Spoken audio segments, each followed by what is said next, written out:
अगर उन्होंने अपने देश में ये बात कही होती तो उस बात को मान भी लिया जाता है, लेकिन अपने देश में कुछ बोलना और विदेश में जाकर भारत की बदनामी करना, ये अपने देश की बदनामी है।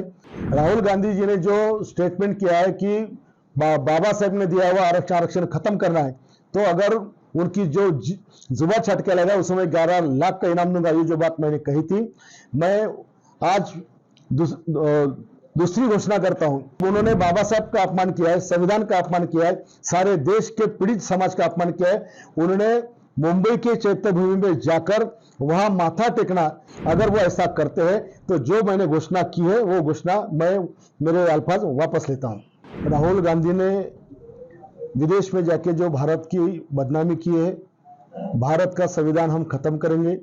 बाबा साहब ने जो पिछड़ी जाति को रिजर्वेशन हिंदुस्तान में दिया है, उसमें चाहे मागास वर्गीय हो, ट्राइबल हो, ओबीसी हो, ये सब हम खत्म करने वाले, इक्वलिटी हमें लाने का हमारा प्रयास वहां पर चल रहा है। महाराष्ट्र में धनगर समाज, मराठा समाज आरक्षण के लिए जूझ रहा है।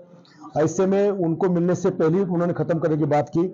अगर उन्होंने अपने देश में ये बात कही होती तो उस बात को मान भी लिया जाता है, लेकिन अपने देश में कुछ बोलना और विदेश में जाकर भारत की बदनामी करना, ये अपने देश की बदनामी है।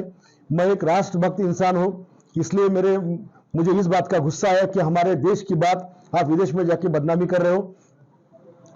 मेरी राष्ट्रभक्ति के कारण, देश प्रेम के खातिर मैंने स्टेटमेंट किया कि ये आपने जो स्टेटमेंट बाहर किया है वो मुझे पसंद नहीं आया। और बार बार राहुल गांधी इस तरह के स्टेटमेंट करते। सावरकर जी के बारे में भी बार बार उनकी जो सोच है, उनकी जो बात रहती है,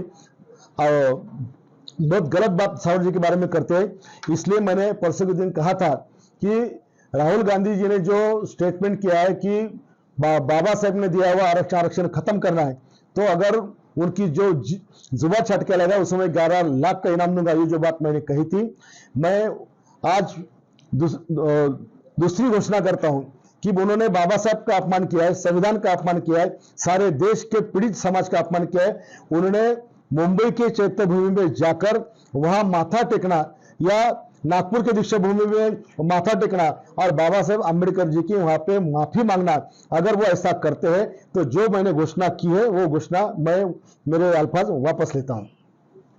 आपने राहुल गांधी की जबान छाटने वाले को 11 लाख रुपए की घोषणा की है, तो आप लोगों को सुपारी दे रहे हैं, यही काम आप खुद क्यों नहीं कर लेते? या ऐसा है कि ये विषय मेरे अकेले का नहीं है, ये सारे समाज का विषय है। इसलिए इस तरह का स्टेटमेंट मैंने किया है कि जो भी करके लाएगा उसको मैं इनाम दूंगा।